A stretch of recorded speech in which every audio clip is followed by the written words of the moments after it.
आपकी नई फिल्म सिंह साहब द राइजिंग का टीजर आज यहाँ पर लॉन्च किया गया है। सबसे पहले आप बताइए कि इस मौके पर आप क्या कहना चाहते हैं। स्वर्णिम पल है हमारे लिए, एक गोल्डन मोमेंट है और बहुप्रतीक्षित फिल्म है, जीवनी चलचित्र है श्री आर.एन. सिंह जी की, और कह सकते हैं कि प्रेरणा स्रोत है। और उन्होंने शिक्षा दी है कि हम जो उत्तर प्रदेश की धरती से, उत्तर भारत की धरती से मुंबई आते हैं, अपनी कर्मभूमि चुनते हैं, तो उन्होंने दूसरी माँ की संज्ञा दी है मुंबई को, महाराष्ट्र को। तो हमारी सोच क्या होती है जब हम अपने गांव से चलते हैं और मुंबई की धरती पर कदम रखते हैं, हमारी विचारधारा क्या होती है, हम किस सदपथ पे चलते हैं और कैसे मुंबई नगरी को, माया नगरी को, महाराष्ट्र की नगरी को हम लाभान्वित करते हैं अपने सदकर्मों से। तो यही हमने दर्शाया है और आगे ईश्वर की इच्छा। मैडम, आप कुछ बताना चाहती हैं कि जिस तरह से आप चाहती थी कि जिस तरह से फिल्म बने या जिस तरह से उसका आउटपुट हो, क्या उसी दिशा में फिल्म बढ़ रही है? जी एकदम। मेरे पापा की जो रियल स्टोरी थी उसको धीरज भैया ने, देव भैया, सारे लोगों ने भी उसी तरह से फिल्माया है। काफी भावुक पल होगा आपके लिए ये, क्योंकि आपके पिताश्री अब इस दुनिया में नहीं है, हम सबके बीच नहीं है शरीर से, लेकिन अपने विचारों से वो जरूर है। जी, भावुक पल तो है ही है। ये श्रद्धांजलि देनी थी मुझे।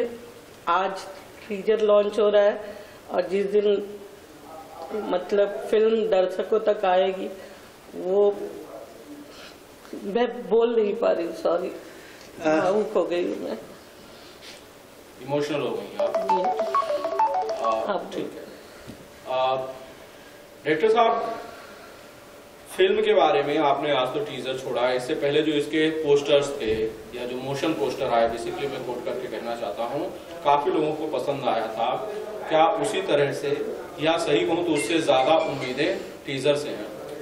सौभाग्यशाली हूँ मैं कि भोजपुरी फिल्म जगत के इतिहास में पहली बार इतने बड़े पैमाने पर लोगों ने एक मोशन पोस्टर को शेयर किया, सबने प्यार दिया, चाहे वो डायरेक्टर हो, प्रोड्यूसर हो, हमारी फिल्म से जुड़ा हो, न जुड़ा हो, रवि भैया सुपरस्टार हमारे सांसद हो, सबने मुक्त हस्त होकर के खुले दिल से उसे शेयर किया और लोगों ने कहना शुरू किया कि यहाँ से बदलाव का दौर शुरू हो रहा है, एक अलग मेकिंग है।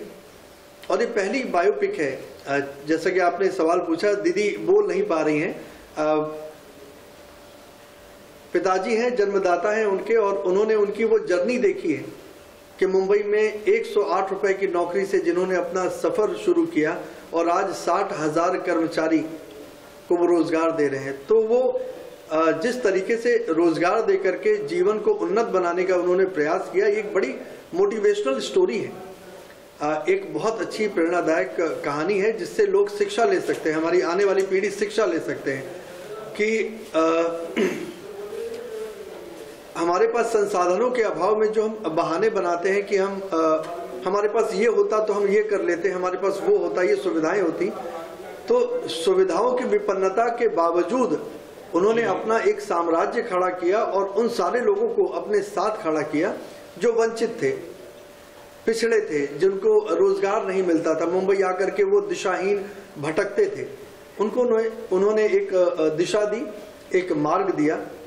तो चूंकि बहुत दीदी भावुक हो जाती हैं तो कह सकते हैं कि आंसुओं से हमने लिखा है उनकी कहानी को, और उनके बारे में जैसे एक 4 पंक्तियां मैंने लिखी थी कि आसमां को बना ले जो छत अपना, धरती जिसका बिछौना हो जाए, असाध्य क्या फिर उस शख्स के लिए, वो छू दे मिट्टी तो सोना हो जाए। सिंह साहब वो एक देवतुल्य इंसान थे जिनको ईश्वर ने अवतरित किया था कि जाइए इन सारे पीड़ित वंचितों को लाभान्वित कीजिए, इनको दिशा दीजिए, इनको रोजगार दीजिए, इनके जीवन को उन्नत बनाइए। तो मेरी नज़र में तो महापुरुष हैं और मैं बड़ा सौभाग्यशाली हूं कि दीदी ने, हमारे उदय भैया ने मुझे मेरा चयन किया इस कहानी को लिखने में, निर्देशन देने में उन्होंने मुझे उस योग्य समझा। मैं सौभाग्यशाली हूं और सिंह साहब दी राइजिंग यहाँ से राइज होना शुरू होगा। जी, मैडम, आप जब फिल्म को आपने पूरी फिल्म देखी होगी या टीजर देखे होंगे, उसके जो पार्ट्स होंगे, रैशेस देखे होंगे, क्या चीज है जो सबसे ज्यादा आपको उसमें पसंद आए, या कौन सी ऐसी चीज है कहानी का, कौन सा हिस्सा है जिसने आपको सबसे ज्यादा छुआ? कहानी का एक हिस्सा तो नहीं, पूरी फिल्म ही मेरे पिताजी पे बनी है, तो वो पूरी फिल्म का एक एक सीन जो है मैंने जिंदगी को फिर से जिया है। ऐसा लगता है कि मैं रिवर्स में चली गई थी। मेरा बचपन जो मैंने अपने मम्मी पापा का संघर्ष, वो सारी चीजें इस फिल्म के थ्रू मैंने फिर से जिया है। अच्छा, हम सब ने, मतलब मैं तो उन लकी लोगों में से हूँ जिन्हें से जो आर्यन सिंह साहब को मिल पाए, जिन्होंने कभी बातें की या इंटरव्यूज में मिले। ये सारी जो जिंदगी है उनकी वो लोगों के बीच है, लेकिन घर में बतौर ह्यूमन बीइंग, बतौर इंसान, बतौर एक पिता, वो कैसे थे? उन्होंने लड़के और लड़कियों में कभी फर्क नहीं समझा था। ग्रेट। और वो जितना हक उन्होंने अपने बेटों के दिया है, वही आज मेरे को आज इतना काबिल बनाने में कहीं ना कहीं उन्हीं का हाथ है कि आज मैं उनके ऊपर एक मूवी बना रही हूँ। कहीं ना कहीं उन्होंने ही मुझे इस रूप में खड़ा किया कि मैं ये काम कर पाई हूँ। जी, डायरेक्टर साहब, कई सारे पहलू रहे होंगे उनके जीवन के, एक से बढ़ के एक। उनमें से उन्हें फिल्म में पिरोना या उस पर्टिकुलर सीन को फिल्म में रखना काफी मुश्किल रहा होगा। कैसे आप लोगों ने ये किया? कई अनछुए पहलू रह गए, हम टच नहीं कर पाए। उनकी जो गाथा है इतनी विस्तृत है, इतना विशाल है, फिल्म में पूरी नहीं कर पाएंगे। उन्होंने लोक कल्याणकारी इतने काम किए। जैसे उनके गांव में स्कूल नहीं था, 14 किलोमीटर दूर बच्चे पढ़ने के लिए जाते थे, बालिकाएं जो है वो शिक्षा से वंचित रह जाती थी। उन्होंने स्कूल खोला और वो स्कूल इतना भव्य स्कूल है कि आप गोरखपुर की धरती पर कदम रखिए और कहिए राम सखी राम निवास शिक्षण संकुल, बच्चा बच्चा जानता है। तो एक शिक्षा का जो एक दान था, वो बहुत उन्होंने समाज को उन्नत बनाने का योगदान दिया। अब डायलिसिस से कोई किसी की मृत्यु ना हो, कोई वंचित ना रहे उपचार से, उन्होंने 1 रुपए में डायलिसिस करवा सकते हैं, वो हॉस्पिटल खोला। शमशान घाट बना दिए कि वहां पर कम से कम जीते जी तो इंसान कष्ट पा ही रहे, मरते समय तो सुकून से जाए। विधवा पेंशन से लेकर के क्या कुछ नहीं किया। मतलब हम उसको पिरोना शुरू करें तो कम से कम 10-12 घंटे की फिल्म बनेगी। हम लोगों ने बस उसे छुआ है और कई ऐसे पहलू तो छूट गए। भोजपुरी सिनेमा में बायोपिक्स अमूमन बनती नहीं है, और अगर कभी बनी भी होगी, उदय जी शायद इसमें बेहतर बता सकते हैं, मुझे नहीं पता कि कोई बायोपिक बनी है इस तरह से किसी ऐसी शख्सियत के बारे में जिसे लोग जानते हो, जो इतना मशहूर रहा हो। बायोपिक का जो चलन है, आपको क्या लगता है कि इस फिल्म के बाद भोजपुरी सिनेमा में शुरू हो सकता है या होना चाहिए? कम से कम बिल्कुल होना चाहिए। और जैसे हम लोग शिक्षा लेते हैं, किसी न किसी के जीवन से शिक्षा लेते हैं, तो ऐसी शिक्षाप्रद कहानी और जीवनी को अगर हम उठाते हैं, उठा करके हम जनमानस तक पहुंचाते हैं, दर्शकों तक पहुंचाते हैं, तो एक नया चलन ही शुरू होगा। और मैं तो बार बार कहता हूं कि मैं बड़ा सौभाग्यशाली हूं कि उस उद्गम का मैं एक छोटा सा हिस्सा बन पाया कि हाँ कुछ शुरुआत हुई है और धीरज पंडित है वहाँ। धीरज पंडित जी, फिल्म आपने आज तो टीजर छोड़ा है, ट्रेलर कब आएगा और फिल्म जो है पूरी की पूरी फिल्म सिंह साहब द राइजिंग कब आएगी थिएटर्स में? हम मार्च एंड के पहले इसे हम रिलीज कर रहे हैं और ट्रेलर भी कुछ 8-10 दिन के अंदर हम ट्रेलर भी लॉन्च करेंगे, फिर हम पोस्टर भी लॉन्च कर रहे हैं और बहुत शांति से, बहुत धैर्य के साथ, धीरे धीरे, कोई जल्दबाजी नहीं है। लेकिन हाँ, हम चाहते हैं कि सिंह साहब जब आए तो वो ध्रुव तारे की तरह हजारों फिल्मों के बीच में अलग दिखे, और बस उसी की तैयारी है। और हम सब ने इसमें, जैसे मैंने लिखा है या मैंने निर्देशन किया है या किसी ने अभिनय किया है, घर के बच्चों ने भी साथ में अपनी संलिप्तता जताई है, उन्होंने भी अभिनय किया है। और इतना भावुक हो गए थे सब, इतना भावुक पल था कि हम लोग रुक गए कि नहीं, अब इससे ज्यादा हम शूट नहीं कर पाएंगे।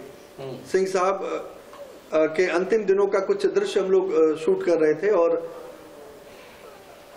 हम सब रो पड़े, चाहे मैं बतौर निर्देशक रो पड़ा, अभिनय करने वाले बच्चे रो पड़े, और सब ने फिर सरेंडर किया कि नहीं, अब इसके बाद हम शूट नहीं कर पाएंगे। तो ये हमने बनाई नहीं है, सिंह साहब ने स्वयं, मुझे वो फील भी हुआ कि वो है इर्द गिर्द, वो चाह रहे हैं कि चीजें हों और स्वतः होती चली गई, कोई विघ्न नहीं, कोई व्यवधान नहीं, कोई कंट्रोवर्सी नहीं, और हंसते मुस्कुराते हम लोगों ने शूट किया।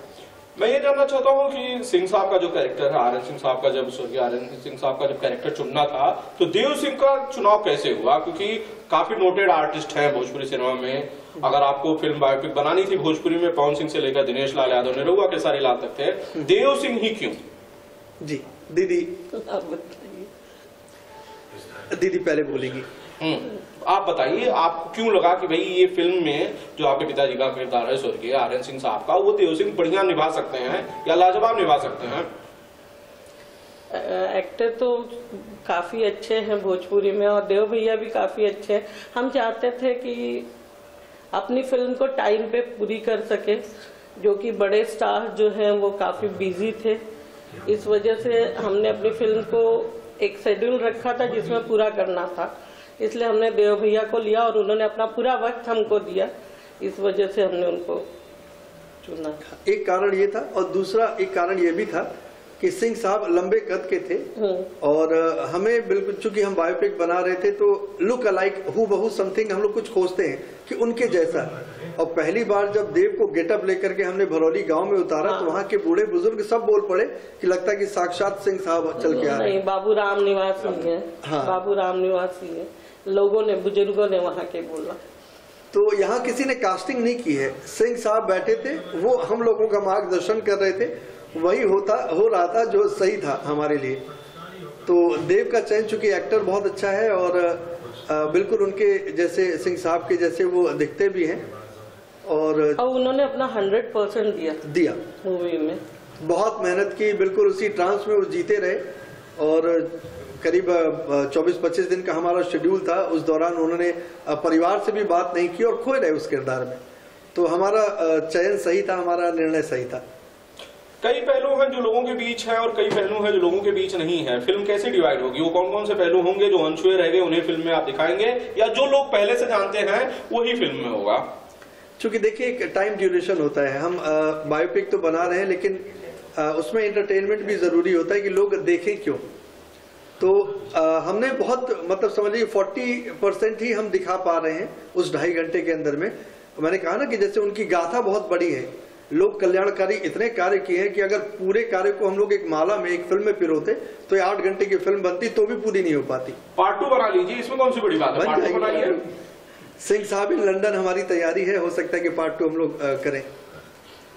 ठीक है, ये सारे सवाल खैर आने वाले भविष्य पर बहुत कुछ डिपेंड करते हैं। कुछ कहना चाहती हैं मैडम आप? आपने इस फिल्म का टीजर देखा, जो लोग आपको देख रहे हैं, जो सुन रहे हैं, जो उन्हें फॉलो करते थे, जो उन्हें मानते थे, उन्हें कुछ कहना चाहती हैं आप जाने से पहले? बस हमने अपनी कोशिश पूरी की है। एक लोगों ने, धीरज भैया हैं, देव भैया, सुशील भैया, अंजना जी, उदय भैया, बस हम आप लोगों से, जो दर्शक है, उनसे गुजारिश करेंगे कि हमारी मेहनत को सफल बनाने का काम अब आप लोगों का है। तो बस इसी उम्मीद के साथ कि सिंह साहब द राइजिंग आप लोगों को सबको बहुत पसंद आएगी, इसके साथ धन्यवाद। ठीक है, मेरा हो गया, आप लोगों को पूछना है? पूजा जी, मैं बहुत अच्छी हूँ और इस चैनल के माध्यम से जितने भी दर्शक मुझे इस वक्त देख रहे हैं सभी को सादर प्रणाम करती हूँ। आपकी फिल्म का टीजर आज रिलीज किया गया है, आपने देखा, आपको कैसा लगा, क्या कहना चाहेंगे? देखिए, टीजर थी बहुत ही अच्छा है और जब स्टोरी सुनी थी तब भी ये फिल्म मुझे बहुत ही अच्छी लगी थी। बाकायदा आज देख के भी बहुत ही अच्छा लगा मुझे और इवन सब लोग इमोशनल भी हो गए क्योंकि फिल्म वाकई बहुत अच्छी बनी है और ये कोई लिखी मनगढ़ी कहानी नहीं है, एक सत्य चीज है जो किसी पे बीती हुई है, वो दिखाया गया है इसमें। आपके किरदार के बारे में कुछ जानना चाहेंगे? जी, मैं सिंह साहब जी थे, उनके भाभी के कैरेक्टर की हूँ और मेरे पति के जो कैरेक्टर है वो सुशील जी ने किया है और देवर जो सिंह साहब हैं वो देव सिंह जी हैं। कैसा रहा शूटिंग का अनुभव, कैसा रहा?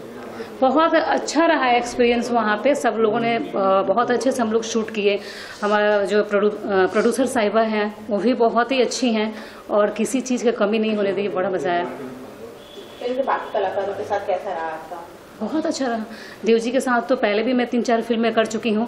सुशील सर के साथ पहली फिल्म थी और बहुत ही अच्छे एक्टर भी हैं और इंसान भी हैं, सभी लोग। डायरेक्टर के साथ फर्स्ट टाइम मैं काम की, धीरज पंडित सर के साथ, तो बहुत अच्छा रहा अनुभव। वो भी बहुत अच्छे हैं, बहुत सरल हैं, और उदय सर भी बहुत अच्छे हैं। कोई मतलब वो नहीं है कि सेट पे हम लोग शूट कर रहे हैं, मतलब तनाव तो हो ही जाता है बहुत सारी चीज़ें, बट कोई ऐसा नहीं है कि कोई गुस्सा कर रहा है कि लेट आना है, या हालांकि ऐसा कुछ हुआ नहीं था वहाँ पे, बट बड़ा मजा आया काम करके। सब लोग बहुत अच्छे, एकदम कूल, पूरी यूनिट बहुत कूल थी। फिल्म में मैडम वाकया यहाँ पे तो कुछ वैसा नहीं हुआ था, लेकिन बहुत अच्छा रहा शूट करके। एक मतलब रियल चीज़ें रियल जगह पर जाकर शूट करना, और सब लोग एक दूसरे के साथ मस्ती मजाक तो चल ही रहा था। और जो सिंह साहब थे, उनकी फैमिली, उनका परिवार, सब लोग वहाँ पे मौजूद थे। जो भी आते थे तो बोलते थे कि ये चाची हैं, ये हमारी चाची हैं, ये बड़ी माँ है, ये भाभी है, तो अपने उसी नाम से हम लोग को पुकारते थे। ठीक है, तो अभी तो सिंह साहब के जो बच्चे हैं, उनकी फैमिली है, वो सब हो सकता है कि मुझसे उम्र में ज़्यादा हैं, बट बोलते चाची आ गई तो वो बहुत मतलब मज़े वाली बात थी। बीना पांडे जी थी माँ के कैरेक्टर में, तो वो लोग भी उनके जो बच्चे थे सिंह साहब को मम्मी करके ही बुलाते थे, तो बड़ा मज़ा आता था, अच्छा लगा, बहुत अच्छा लगा।